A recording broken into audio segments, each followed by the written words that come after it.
You're telling us that people had already sent you nearly $1,000 deposit to breed with your dog in a year? Yeah. Why? Well, it wasn't like a year. It was next year. It was next year, in the beginning of next year, once I moved. How many times were you going to breed the dog? Well, there was like 4 people who did send around 900. Where were the people located that were going to breed with you? In Georgia. In Georgia. Where in Georgia? There was 2 in College Park, and then 2 in Atlanta. So you were planning to move to Georgia? Yes. You had people that you already knew in Georgia? Yeah. Well, from a Facebook page. Where's the evidence of the Facebook page? You have that?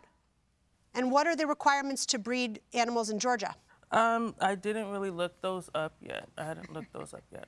Maybe Georgia doesn't allow breeding by people that are not licensed breeding facilities. Who knows? You have no idea, if you didn't even know the regulations in Georgia, whether you were even allowed to charge a stud fee to breed the dog, right? Yes. Okay. Why don't you tell me now about what damages you're claiming from the change in the dog's behavior? I do have a video of before she neutered him, of him with like my female dog and then my sister's dog. You have a video before and then a video after, or? Yes. All right, let's go ahead and watch the plaintiff's videos. And so that's that's before. Yes. Yeah. And so then there's another video of him after with a dog. Can I ask how soon before he came into my possession this video is supposed to be, because he was way more underweight than that video? When was that video taken? This was taken in March. March of? Of this year. So he lost a significant amount of weight just between March and June? Yeah. Do we have another video to watch? Yes, we have 2 more. Yeah. This is after the neuter. He had attacked the small dog.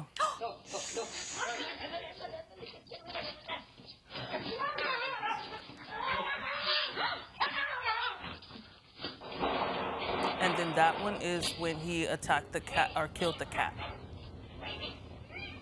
Oh my God. Oh my God, he's killing a cat.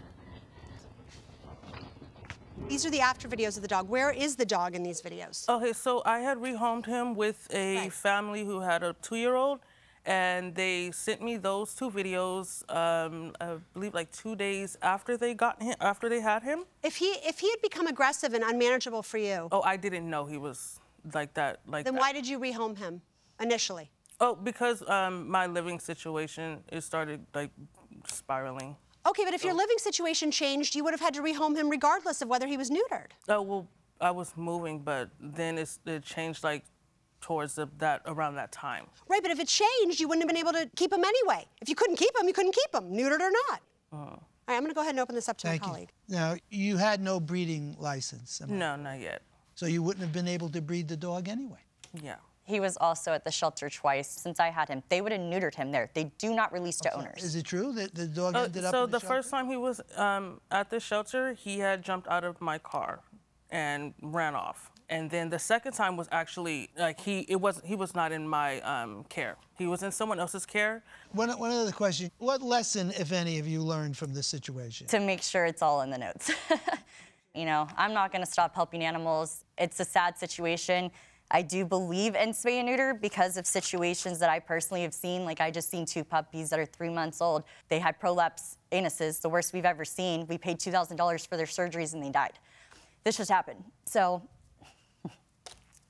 it's just, I've never gone out of my way to spay and neuter a dog that wasn't legally ours, but at the same time, you know, I did what I did because I felt like it was medically needed, and I don't regret that.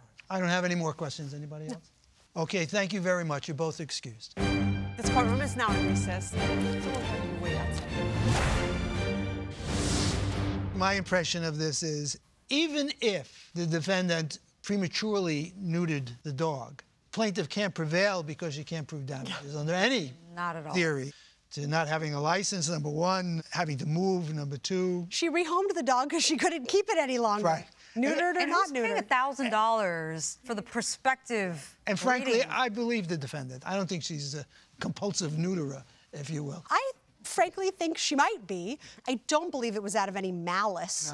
No. It may have been inappropriate, but she's someone who tries to help animals. I don't think we can ascribe negative motives to her. Probably shouldn't act so quickly in the future, but the plaintiff has no damages. Okay. So. Well, good. We have a verdict. We do. Yes, we do.